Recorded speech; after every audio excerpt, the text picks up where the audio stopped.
Yo, what's good, guys? It's Austin here, or Luna. So today's story time, I think, is a really good one. I think you guys will enjoy this one. Kind of reminds me of the old story times I used to tell. And yeah, this story time involves me and an old friend of mine, okay? Now, this friend, let's just call him Jared, okay? Now, Jared was a very interesting human being, okay? But the thing about Jared is he just didn't think sometimes, okay? For example, this story time is an example. So yeah, I hope you guys enjoy this story time. Leave a like on the video if you do enjoy it, and let's jump right into today's story time. So the story time all starts off as a normal day. It was 2016. I was hanging out with my friend Jared, just having a normal day. Literally just hanging out at his house, doing a whole lot of nothing. Just sitting there, really. And we invited a couple other friends of ours over, and they came over later on that day. And pretty much all of us just skated around throughout the town and didn't do a whole lot. But at the end of the night, okay, right before everybody went home, Jared pulled me aside, and he was like, "Yo, Austin." I was like, "What's up, Jared?" He's like, I got a question for you." I'm like, "All right, what is it?" He's like, "And you could say no. I totally get it if you don't want to, give me your connection. But do you know where I possibly could get some acid or, psychedelics?" And I'm like, "Jared, honestly, I have no idea." He's like, "Come on, you have to know. With all those story times you do, you got to know someone."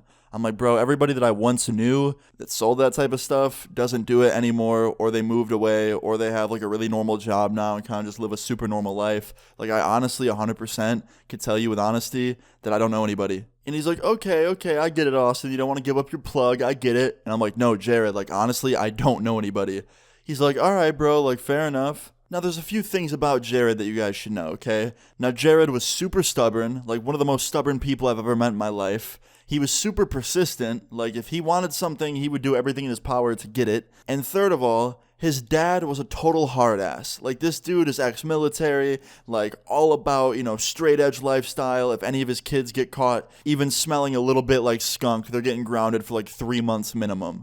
He did not mess around. Now, even though Jared was a legal adult, he still lived in his dad's house, so all of his dad's rules still pretty much applied to him because his dad made that very clear. He was like, "Listen, if you're going to live under my roof, you got to live by my rules, simple as that." And for the most part, Jared didn't get in a lot of trouble with his dad. He was usually just kind of, working his normal job, living day to day. He didn't really get in a ton of trouble. He did smoke a little bit here and there, but his dad never caught him, so for the most part, he was fine.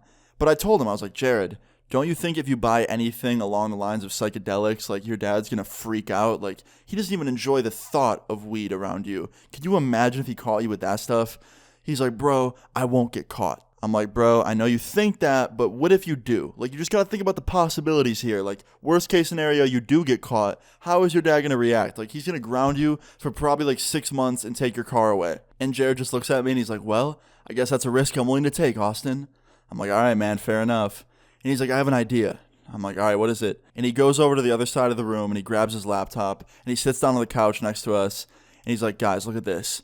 And he opens up his laptop and he opens up the deep web. Okay, this man immediately hops on the deep web and starts going on this website where you could buy all sorts of things you're not allowed to buy on the normal internet, okay? And I'm like, "Yo, this is not a good idea. Bro, your dad opens your mail if you're not home. I've seen him do it." And I wasn't lying when I said that. His dad, when Jared isn't home and Jared gets mail, he just opens it and leaves it on the table for him. So ordering something like that to his house was a terrible idea. So I tell him that. And he's like, "Bro, I'll be home. I'll make sure to order it for a time where I'm going to be home, guaranteed. I won't be at work. Don't worry, I got this." So yeah, Jared goes on this website and he buys some acid. And I told Jared, I'm like, "Look, if you get caught doing this shit, do not say that I was involved, because I wasn't." He's like, "Don't worry, bro, I got you." I'm like, "All right, thank you." Because the last thing I wanted was his dad angry at me. Like I said, his dad was a total just hot-headed, angry human being. So I was scared of that dude. Not to mention he has 600 times more muscles than I do, so I do know for a fact that he could quite literally just stomp me into the ground. So I'm good on that. So yeah, anyway, he orders this stuff online and I tell him that I want to be there the day it gets there to see if it's, real and stuff like that. Because honestly, I had a feeling he was going to get scammed. I had a feeling that it would either not show up and they were just taking his money, or when the package got there, he would open it and it would just be something entirely different, like a pack of gum or something. So I'm like, "Yeah, let me be here the day it gets here." He's like, "Yeah, for sure." And then my other friends wanted to come as well. So yeah, we all planned on hanging out that day together. So fast forward a week later, right? The day had finally came. This was going to be the day he was getting it. So we go over there early, me and all my friends. We sit down on his couch. My friend's there as well. Jared, he was there waiting for his package. He was supposed to be getting it any minute now. And his dad was at work, so his dad wouldn't be home for about 2 more hours. So it looked really good for Jared, right? Everything looked like it was going to be in the clear, that he wouldn't get caught whatsoever. But then all of a sudden, as we're waiting there for the package, we hear a door opening, right? And we think it's the mailman, right? We think it's the mailman like knocking on the door trying to alert Jared that he has a package. But no, we hear the door open, and it's none other than Jared's dad himself walking in. He's like, hey, what's up, boys? Didn't expect you guys to be here. And immediately, like, I just get this sinking feeling in my chest. And Jared probably felt that same sinking feeling 20 times worse. And I just thought to myself, like, oh, dude, this could either go fine or really, really, really bad. And we're all just super silent. Like Jared, me, the rest of us, like we're all super silent, just waiting to see what happens. And then 5 minutes later, we hear the mailman pulling up outside. And Jared's dad hears this. And he's like, Jared, the mail's here. Can you grab it? And Jared's like, yeah, I got it, Dad. And he runs outside. He grabs the mail. He brings it inside. He sets it down on the table. And none other than Jared's package is sitting on that table on top of all the mail. And Jared's dad is turned around in the kitchen, grabbing something out from a cupboard. So I'm thinking to myself, like, okay, Jared, this is your golden opportunity. Like, turn around, take that package upstairs, put it in your room, leave it there for later. Like, don't sit here at the kitchen table with this package in front of you. Like, your dad's going to ask what it is. And I don't know why he didn't just do that to begin with. He should have walked in and ran it upstairs, but maybe he thought that his dad would think that's suspicious. I don't know. But either way, Jared sets the mail on the table, and of course, Jared misses his golden opportunity to run that package upstairs, and Jared's dad turns around. He's like, hey, you got a package? And Jared's like, yeah, I do. He's like, oh, who's it from? And he grabs it off the table and looks at the label of who it's from. And Jared hesitates, and he's like, it's from my girlfriend. And his dad's like, your girlfriend, huh? And he's like, yeah. And his dad goes, oh, well, her name's not on it. And Jared's like, yeah, I know. She bought it from some website and shipped it here. And he's like, oh, okay. And he sets the package down right in front of Jared. And I am shocked. Everybody sitting there is just shocked because, like, we did not think his dad would believe that lie. Like, his dad was pretty good at seeing lies. And Jared was obviously lying. Like, he looked so scared in the face and, like, was stuttering and stuff. Like, it just looked obvious that he was lying. But somehow his dad believed it, right? And sets the package down in front of Jared. And then Jared goes, all right, well, I'm going to go open this in my room by myself because this is a relationship gift. And he turns around and starts fast walking out of the kitchen with the package. And Jared's dad goes, whoa, hold on, Jared, turn around. And Jared turns around and he's like, yeah, Dad. He's like, why don't you open that right in front of me? I want to know what that is. And he has this real, like, concerned look on his face. And that's when me and everybody there just realized, like, oh, shit. And sure enough, Jared sits down at the kitchen table and starts opening the package. Now, the way that they packaged this acid, it was hidden in a styrofoam compartment in the box, okay? So when you open the box, there was a Rubik's Cube in there, like sitting on a little bit of foam.